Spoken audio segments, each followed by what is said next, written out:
लड़की की हिम्मत की दाद देनी चाहिए कि उसने आगे आकर जो है अपने परिवार के खिलाफ ये स्टेटमेंट दिया, क्योंकि दुनिया का सबसे मुश्किल काम जो होता है ना, वो अपने परिवार से लड़ना ही होता है, जो उस लड़के ने करके दिखाया। इस तरह के जो मर्डर हैं, जो जाति के आधार पर होते हैं, उसमें क्या होता है एफआईआर लिखने में या जब कोर्ट में जाते हैं तो उसमें जो मोटिव लिखा जाता है कि लड़के या लड़की की हत्या क्यों हुई, क्या कारण था, तो उसमें जाति का स्पष्ट कारण उल्लेख अगर होगा तो वो जो मामला आगे तक चलेगा। जाति के मामले में समाज नहीं बदल रहा है, लोगों की मानसिकता नहीं बदल रही है और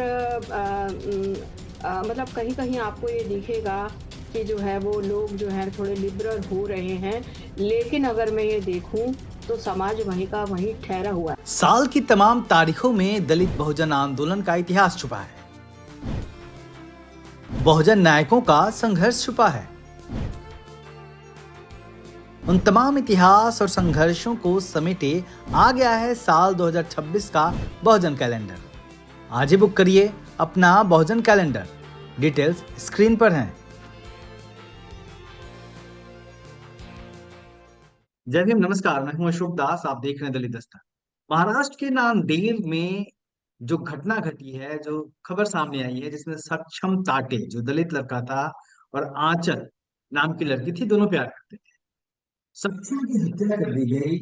इसके बाद आंचल ने सक्षम के बेजान शरीर से शादी कर ली और कहा कि अब वो उसी लड़के के घर रहे। ऑनर किलिंग की तमाम घटनाएं आए दिन होती रहती है, लेकिन इस तरह की घटना जब होती है तो समाज का ध्यान खींचती है। तो समाज के भीतर जो एक जहर भरा है, जो लगातार कोशिशों के बावजूद, तमाम सोशल रिफॉर्म आंदोलन के बावजूद भी खत्म नहीं हो रहा, ऑनर किलिंग की घटनाएं रुक नहीं रही। इसकी वजह क्या है और ये कैसे रुक सकता है, और इस घटना को किस तरीके से देखा जाना चाहिए? हमारे साथ बातचीत करने के लिए अनिता भारती जी अम्बेडकरी महिला मंच की, और शालिनी आर्या जी हैं, वो भी अम्बेडकरी महिला मंच की हैं। और दोनों ने इन दोनों ने कल यानी थर्सडे को 4 दिसंबर को एसएसटी कमीशन और महाराष्ट्र सदन में जाकर ज्ञापन सौंपा है और इंसाफ की मांग करी है। अनिता जी, आप लोग कल गए थे, ये 27 नवंबर की घटना है, एक हफ्ते बीत गए हैं। तो इस घटना को आप किस तरीके से देखती हैं, और आप लोगों ने जो कल डिमांड करी थी, क्या डिमांड करी? देखिए मैं जो आप कह रहे हैं अशोक जी, मैं उसको ऑनर किलिंग नहीं मानती, मैं उसको कह रही हूँ कि जातिगत हिंसा, जाति के कारण मर्डर होना। तो हम्म, ऑनर किलिंग में बहुत तरह का कंफ्यूजिंग वर्ड हो जाता है कि ठीक है। उसमें लेकिन मैं इसको सीधा-सीधा ये कहूँगी कि क्योंकि सक्षम ताटे दलित था और हम्म, लड़की जो थी वो अदर कास्ट की थी, दलित नहीं थी। आंचल हम्म, ममिडवार जो थी और जी, ये जो था इसमें एक जाति के साथ-साथ एक धर्म का भी मामला बन रहा है।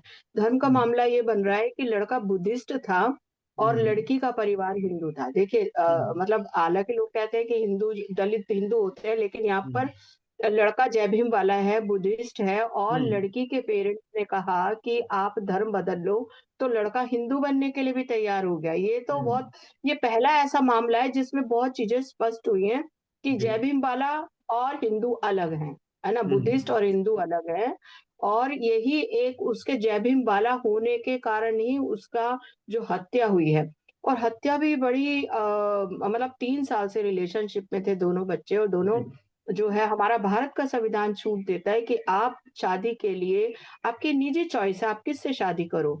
तो हम्म, उसके भी मतलब उसका हनन करके इन्होंने लड़के को बुलाया लड़की के भाई ने बुलाया और पिता ने बुलाया, उसको गोली मारी, मारा-पीटा, गोली मारी और जी, उसका सिर कुचल दिया। देखिए ये तो हम्म, मतलब क्रूर से भी क्रूर जी, घटना है ये ये जाति के बेबस, हाँ, नाम पर। तो हम लोग जो है हम ये चाहते हैं और दूसरी बात है कि इस जो घटना में इसमें पुलिस वालों की भूमिका भी बहुत संदिग्ध है। वो इसलिए क्योंकि लड़की अपने आप से कह रही है, खुद कह रही है कि मेरा भाई मुझे ज़बरदस्ती थाने ले गया और कहा कि अपना जो है ना ये कहे कि मैं उसके साथ वो मुझे तंग करता है या मैं नहीं रहूँगी। लेकिन पुलिस वालों ने लड़की के सामने लड़के के भाई को कहा कि तुम जो है वो इसको क्यों लाते हो? लेकर के आओ ना उस लड़के को जो जो असली वो है, जो इसको बहका रहा है। तो और उसके साथ मारपीट करो, अपनी बहन के साथ क्यों कर रहे हो? तो लड़के हम्म। ने कहा है कि मैं शाम तक उसको मार डालूंगा। और ये जो है वो देखिए, लड़की खुद कह रही है कि मेरे भाई, मेरे प्रेमी को, मेरे दोस्त को, मैं जिससे शादी करने वाली थी उसको मारने में मेरे भाई पिता के अलावा इन लोगों का भी हाथ है, पुलिस वालों का भी। तो मुझे लगता है हम्म। कि जब जाति की बात आती है तो लोगों की संवेदनाएं मर जाती हैं, और लोग जी। जो है वो एक व्यक्ति ना मार के उसको जाति का देखने लगते हैं कि हमारे सामने ये जाति खड़ी है। और क्योंकि हमारा जो भारतीय समाज है वो जाति मतलब उसकी है ही खासियत ये है कि वो जाति वाला है। जाति के बिना ये कुछ होता ही नहीं है। तो सारी चीजें जाति पर आधारित है, और जब आपने आपको आपने ये लगता है कहा कि अनिता जी कि इसको ऑनर किलिंग नहीं माना जा सकता, ये एक जातिगत हत्या है। ठीक है। हम्म लड़की के स्टेटमेंट के बाद तमाम चीजें बदली हैं, तमाम चीजें सामने आई हैं। लड़की ने जिस तरीके से स्टेटमेंट दिया, सब कुछ उसी के ऊपर डिपेंड है। वो लड़के के घर चली गई, उसने उसकी डेड बॉडी से शादी की, जिसने इस पूरे घटना को एक अलग रूप दिया। आपको क्या लगता है कि लड़की जिस तरीके से सामने आई है, जब जाति खत्म करने की बात होती है इस तरीके से, तो क्या जाति खत्म करना औरतों के ही बस की बात है, पुरुष नहीं कर सकते? क्योंकि जब बिल्कुल ऐसे लड़की दोनों आती है तो एक उम्मीद बढ़ती है। बिल्कुल। और इससे पहले भी कई लड़कियां आई हैं जो कि गैर दलित समाज से आई, और उन्होंने कहा कि हम लड़के के घर रहेंगे, हम इनका लड़का बन के रहेंगे, हम इनके पेरेंट्स की देखभाल करेंगे, क्योंकि वो व्यक्ति चला गया तो कोई बात नहीं, लेकिन हम उसकी जगह। अभी आंचल मीरावार ने भी यही कहा कि मैं इनका लड़का बन के रहूंगी, मैं यहीं रहूंगी, मेरे प्रेमी मर करके भी जीत गया, और मेरे भाई और पिता उसको मार के भी हार गए हैं। तो देखिए, जाति को तोड़ना, जिसने बनाई नहीं जाति वो तोड़ नहीं सकता, लेकिन जाति को तोड़ने में सबको काम करना पड़ेगा। इस बात पे कोई गंभीर नहीं है कि भारत इस बीमारी से और ग्रसित होता जा रहा है। ये एक गंभीर रोग है, ये एक मानसिक बीमारी, इससे हमें ट्रीट करना पड़ेगा जाति के खिलाफ। इसमें जी सबको लगना पड़ेगा। जी शालिनी जी, आप भी कल थी हम्म, जो SC कमीशन जी। गए आप लोग। अनिता जी ने कहा कि हम्म लड़की ने जो कहा कि मैं हम्म लड़का बन के रहूंगी, और इस तरीके से इस घटना को आप किस तरीके से देख रही हैं? देखिए, सबसे पहले तो मैं इसको इस तरीके से देख रही हूँ कि उस लड़की की हिम्मत की दाद देनी चाहिए कि उसने आगे आकर जो है अपने परिवार के खिलाफ ये स्टेटमेंट दिया।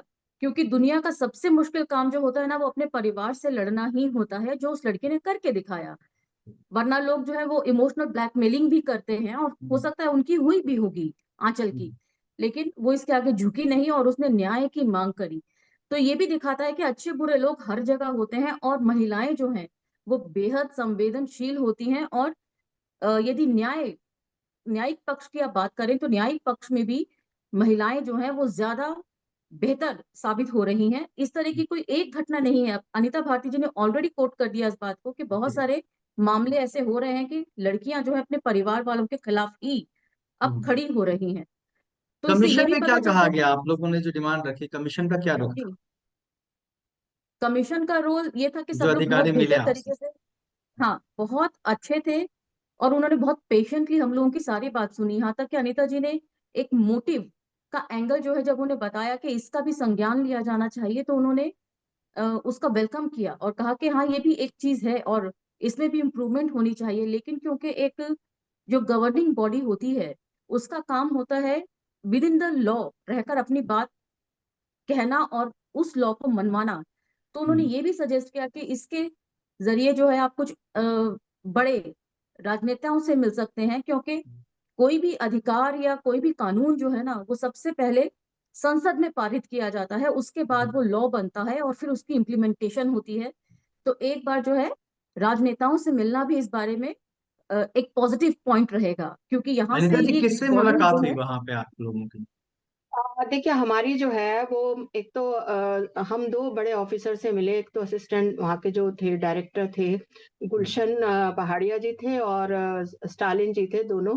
और हमने उनके थ्रू हम चेयरमैन साहब से मिले, और हमने ये रिक्वेस्ट की कि भाई इस तरह की जो घटनाएं घट रही हैं, और एक हमें SC ST act, prevention act जो है, उसमें एक हम जब देखते हैं कि जो इस तरह के जो मर्डर हैं जो जाति के आधार पर होते हैं, उसमें क्या होता है, FIR लिखने में या जब कोर्ट में जाते हैं तो उसमें जो मोटिव लिखा जाता है कि लड़के या लड़की की हत्या क्यों हुई, क्या कारण था, तो उसमें जाति का स्पष्ट कारण उल्लेख अगर होगा तो वो जो मामला आगे तक चलेगा। अगर जाति का उल्लेख नहीं होगा, कोई अन्य कारण दे दिया कि दुश्मनी है या खेत का मामला था या घर का मामला था या घरेलू हिंसा थी या लड़की खाना नहीं बनाती थी, या तो उसमें जो है वो एक्ट प्रभावी नहीं रहता।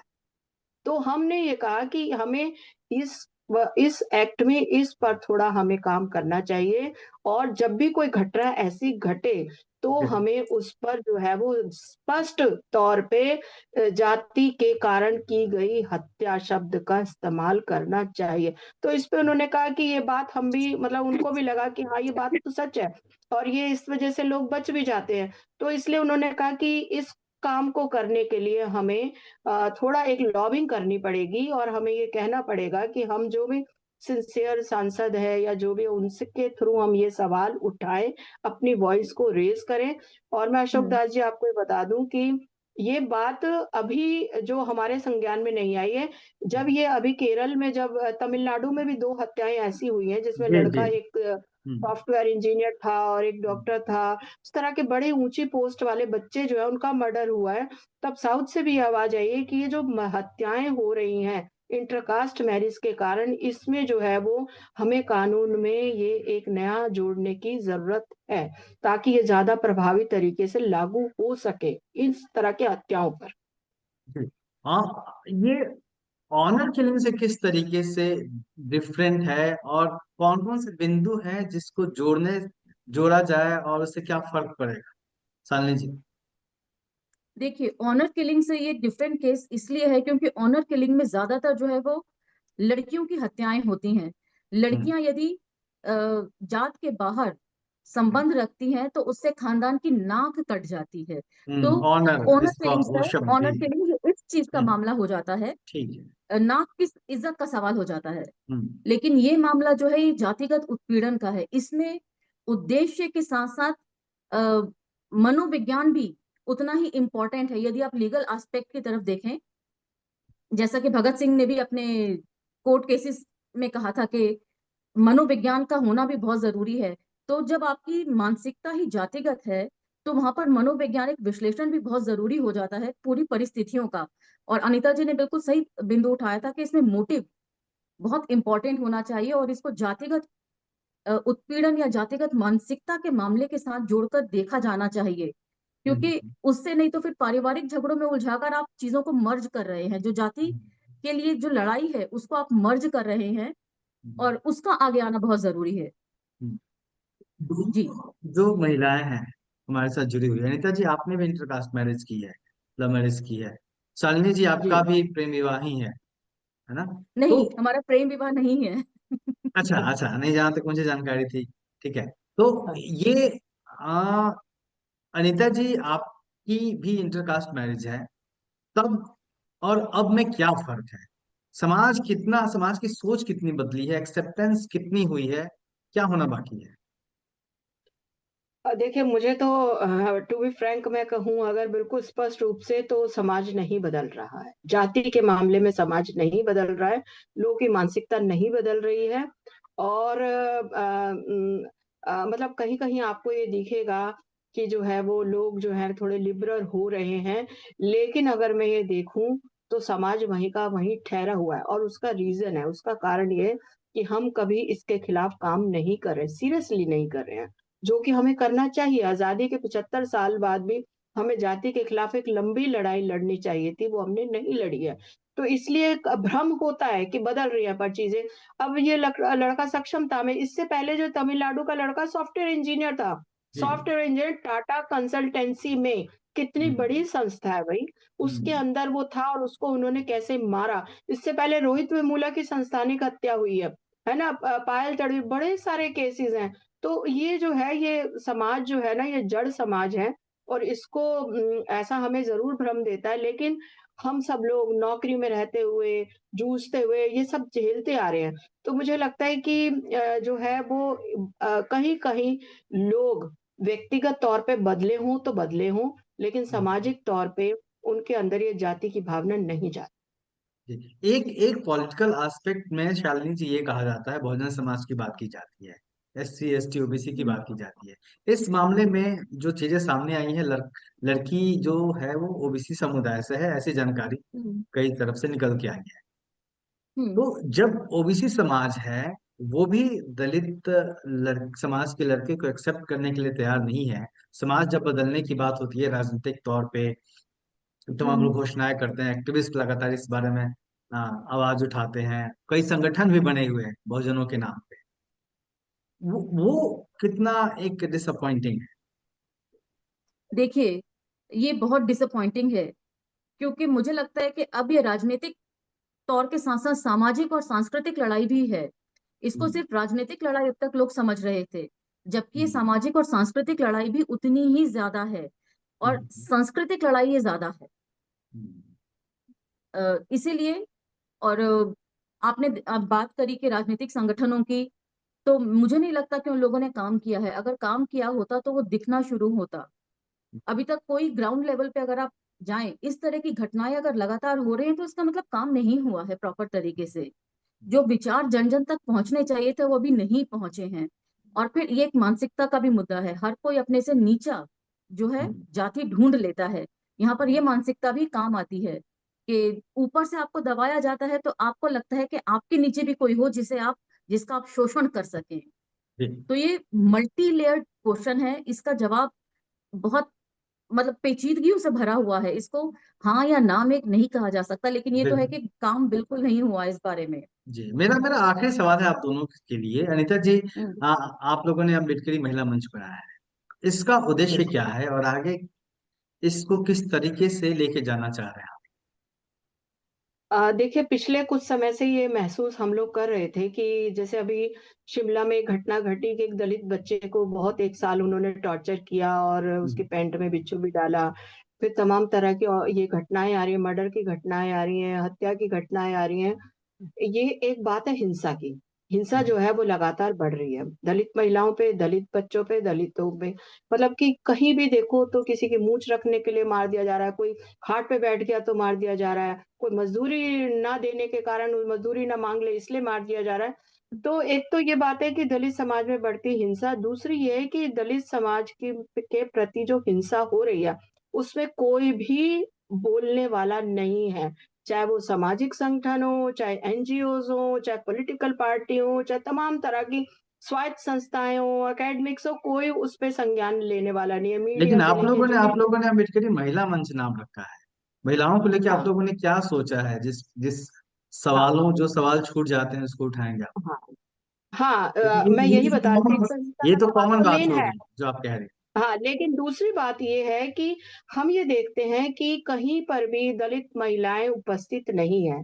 चाहे वो मैं सबसे पहले पॉलिटिकल पार्टी का ही बोल दूं, पॉलिटिकल हम्म, पार्टी में दलित महिलाओं की कोई जगह नहीं है, बिल्कुल सच में हम्म। नहीं है। ना वो किसी पोस्ट पे है, ना उनको बुलाया जाता है, ना उनकी समस्याओं को देखा जाता है। फिर दूसरा हम आ जाते हैं जो सरकार की जुडिशरी में भी औरतें नहीं है, मीडिया में भी औरतें नहीं है। दलित औरतों की बात कर रही हूँ मैं स्पेशल। मैंने और हैं भी तो सबसे बड़ी गिने बात गिने ये है, गिने चुने लोग हैं, गिनती के लोग। गिने चुने भी मतलब जब आबादी आपकी 16% है भारत में, तो आपको 2-4 लोग नहीं चाहिए ना, 16% के हम्म। अकॉर्डिंग आपका प्रतिनिधित्व चाहिए।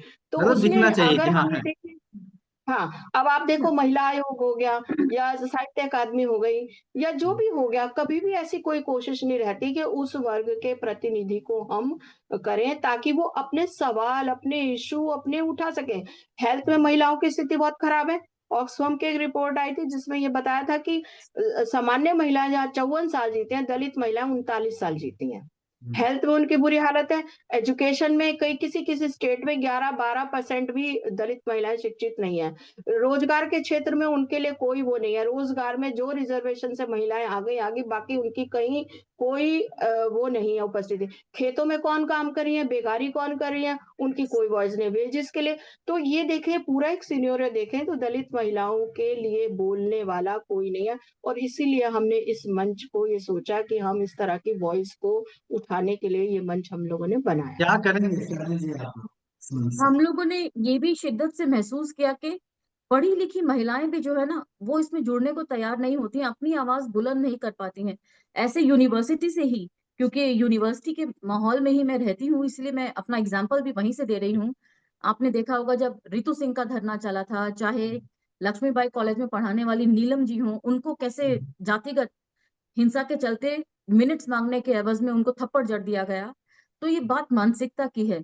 पढ़ी लिखी महिलाएं कुछ हद तक आगे आई हैं, लेकिन उनको सपोर्ट करने के लिए सपोर्ट सिस्टम भी उनके पास नहीं है। इंडिविजुअल लेवल पर वो अपनी बातें उठाती हैं, किसी मंच के थ्रू उनकी बात नहीं उठाई जाती है। तो एक ये जरूरत महसूस की गई कि एक ऐसा मंच हम लोग तैयार करें जहां से उन महिलाओं के मुद्दों को सपोर्ट किया जा सके, क्योंकि इस तरह की मामलों में औरतें ही एक दूसरे को सपोर्ट करने के लिए आगे नहीं निकली हैं।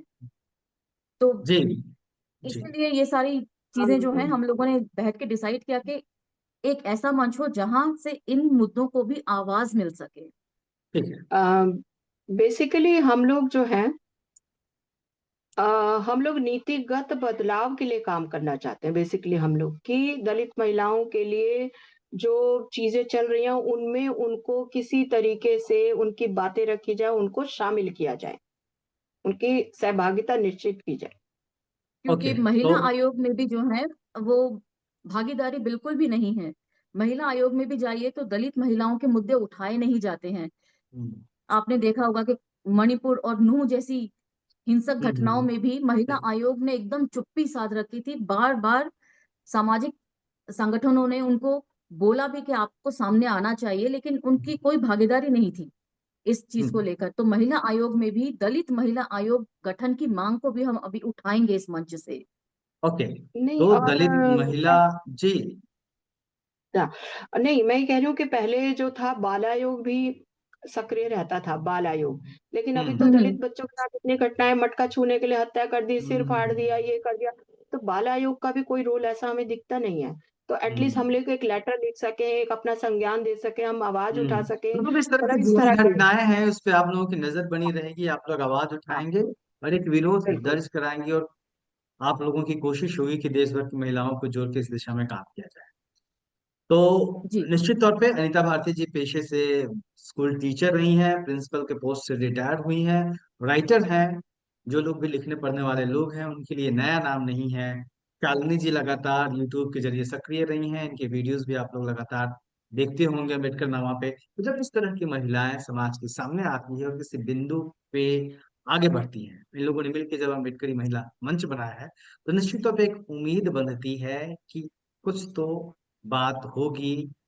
जो एक कहते हैं कि न कारखाने में तूती, जो बोलने वाली बात है वो होगी। और उम्मीद की जानी चाहिए कि इस संगठन से तमाम और देश की महिलाएं जुड़े और अपने अपने जगहों पे जो भी हो रहा है उसके खिलाफ आवाज बुलंद करें, क्योंकि विरोध दर्ज कराना जरूरी है। फिलहाल जो सक्षम ताटे की हत्या हुई है और जिस तरीके से आंचल सामने आई है अपने प्रेमी को, अपने दोस्त को इंसाफ दिलाने के लिए, सबकी जो भी न्याय पसंद लोग हैं सबको ये कोशिश करनी चाहिए कि आंचल को की आवाज में आवाज मिलाए, ताकि सक्षम ताटे को न्याय मिल सके। और जो लोग भी इस घटना के पीछे हैं, चाहे वो परिवार हो चाहे पुलिस वाले हो, सब पर कड़ी से कड़ी कार्रवाई की जाए। दलित दस्तक भी इस मांग की हम दलित दस्तक भी इस मांग के साथ। बहुत शुक्रिया आप दोनों का वक्त देने के लिए। Thank you. शुक्रिया। शुक्रिया। तो थैंक देखते यू। रहिए दलित दस्तक, हमारे चैनल को लाइक करिए, शेयर करिए, सब्सक्राइब करिए। जय हिंद।